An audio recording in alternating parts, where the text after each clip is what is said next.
maaf itu bukan menyelesaikan semuanya. Sama dengan orang kisos. Contoh nih, ada orang jahat membunuh keluarga kita yang baik, dan keluarga kita ini sebagai penopang keluarga.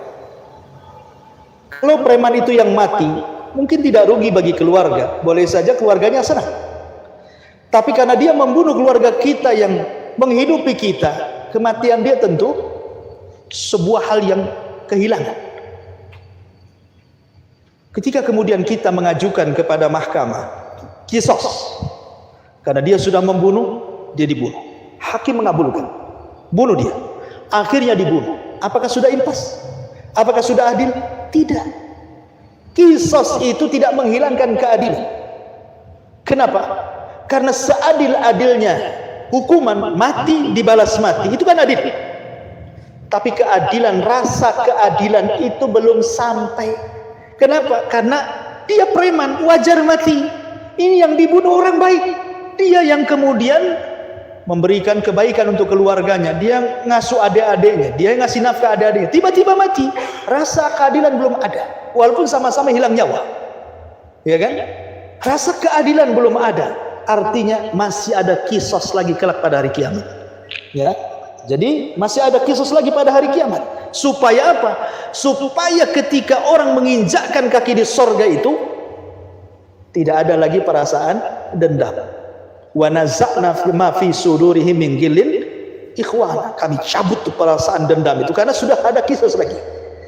Jadi kalau ada yang mendolimi kita, ya di dunia kita maafkan, di akhirat ada. Karena sehebat apa sih kita memaafkan mereka, pasti akan terkena. Nggak ada yang memaafkan itu tiba-tiba langsung hilang dalam. Kita bukan nabi. Nabi saja tidak bisa menghilangkan.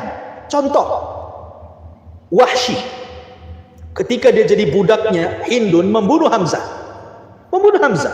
Hamzah itu Asadullah, paman yang dicintai Nabi. Ketika Wahsy masuk Islam, Nabi SAW melihat Wahsy terkenang dengan Hamzah, ada liupan emosi. Tapi satu sisi Rasul senang dia masuk Islam kan? Tapi Rasul mengatakan, ya Wahsy, walaupun kau sudah masuk Islam, saya minta kau jangan pernah terlihat wajahmu di wajahku. Jadi Wahsy itu kalau ngaji paling belakang, sembunyi-sembunyi wajahnya, jangan sampai wajah dia ditatap oleh Rasul sehingga Rasul terkenang Hamzah. Itu Nabi. Artinya sehebat apapun kita memaafkan orang, pasti ada bekasnya, nggak mungkin hilang kayak nulis pedol dihapus, nggak ada. Pasti ada. Rasa ketidakadilan itu masih ada. Memaafkan itu di lisan. Ya, saya maafkan di lisan. Hati itu tidak bisa dibohongi. Makanya masih ada keadilan lagi di sana. Masih ada keadilan. Ya. Jadi jangan khawatir. Mungkin bahasa kita Allah tidak tidur kalau bahasa orang awam itu. Pasti Allah akan balas. Karena kama tadinu tu, dan sebagaimana engkau melakukan kejahatan, pasti Allah akan mengirim orang berbuat jahat kepada kita. Itu sudah 1 tambah 1 2. Pasti. Jadi kalau orang menggibah orang, kemudian tidak minta maaf, Allah akan datangkan orang menggibah orang yang menggibah itu. Walaupun dia tidak mendapatkan balasan dari orang yang digibahi, tapi Allah akan utus orang untuk menggibahi dia. Boleh jadi gibahnya lebih dahsyat dibandingkan dia menggibah orang lain. Seperti itu. Ya, kama tadinu tudan, kata Rasul. Sebagaimana kau bermuamalah, begitulah akan bermuamalah dengan kau. Nah, maka di dunia susah orang mendapatkan keadilan, tetapi di akhirat kelak ada keadilan yang hakiki. Jangan khawatir. Makanya kenapa beriman dengan hari akhir itu salah satu faedahnya menenangkan hati.